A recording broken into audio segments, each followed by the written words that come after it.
চুরি যাওয়া বাইক উদ্ধার করে বাহবা কুড়িয়েছে পুলিশ, কিন্তু প্রশ্ন হচ্ছে রাজ্যে কেন চুরির ঘটনা নিয়ন্ত্রণে আনা যাচ্ছে না, কেন হচ্ছে চুরি, তা নিয়ে কিন্তু আজ রাজ্যবাসী রীতিমতো আতঙ্কিত। বারবার চুরির ঘটনা লেগে রয়েছে, তারপরও চুরির ঘটনা ঘটার আগে কেন এক বিশেষ অভিযানে নামতে পারছে না পুলিশ প্রশাসন, যার কারণে খেসারত দিতে হচ্ছে আজকে সাধারণ মানুষকে। এক প্রকার নিঃস্ব হয়ে পড়ছেন তারা। এই নিয়ে কিন্তু দিনের পর দিন পুলিশের বিরুদ্ধে অভিযোগও তুলছেন আজ সাধারণ নাগরিকরা। তবে যাই হোক, গত 19 তারিখ নিশ্চিন্তপুর ঈশান চন্দননগর স্কুলের সামনে যে বাইকটি চুরি হয়েছিল সেই বাইকটিকে উদ্ধার করেছে। অবশ্য অভিযানের সময় বটতলা এলাকা থেকে সেই বাইকটিকে উদ্ধার করেছে ট্রাফিক পুলিশ। আজ বাইকের মালিকের হাতেই সেই বাইকটিকে তুলে দিয়েছেন তারা। অবশ্য কি রয়েছে বিস্তারিত শুনুন।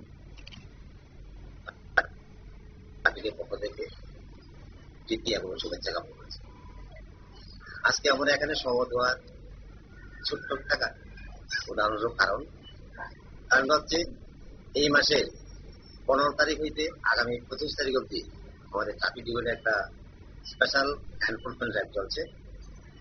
সেই অনুযায়ী গত 21 তারিখ বিকাল আনুমানিক 5 ঘটিকার সময় বটতলা স্থিত আমাদের হাওড়া পুরনো ব্রিজের মধ্যে কর্নারটার মধ্যে ASI Biplab Dutta, constable Pankaj Debnath, SPO Tuhin Dutta, SPO Ripon Roy এর একটা গ্রুপ বাইক চেকিং এর জন্য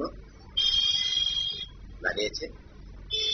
তখন ট্রাফিক রুল ভাইলেশন একটা বাইক এখানে যাচ্ছে, সেটা নাম্বার প্লেটের মধ্যে দেখা যাচ্ছে নাম্বার প্লেটটা অস্পষ্ট এবং সেটা ট্যাম্পারিং করে রাখছে। তখন সেটাকে দাঁড়া করানো হয়।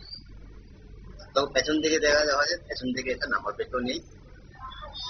তখন সেই নাম্বারটা দিয়ে চার্জ করা হয়, দেখা যাচ্ছে ওটা পলিউশন 2023-এর 13 জুলাই শেষ হয়ে গেছে।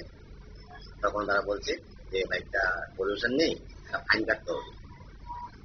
এগুলো বলার সঙ্গে সঙ্গে যে বাইকটা উনি শরীরের যে একটা আপনার নর্মাল মানুষের যে একটা জিনিস থাকে সেটা হচ্ছে অন্যমনস্ক লাগছে, নাড়াচাড়া করছে, মানে চলে যাবে এখান থেকে, ঘাম জড়াচ্ছে। এবং বাইকটা কার? আমার কাকার বাইক।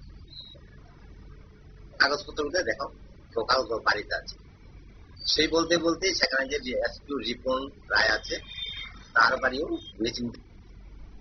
আপনারা শুনলেন ট্রাফিক পুলিশের ডিএসপি দীপক কুমারের সরকারের বক্তব্য এবং ট্রাফিক পুলিশের অভিযানে কিন্তু আজকে এই বাইকটিকে উদ্ধার করে তারা প্রকৃত মালিকের হাতে তুলে দিতে সক্ষম হয়েছেন।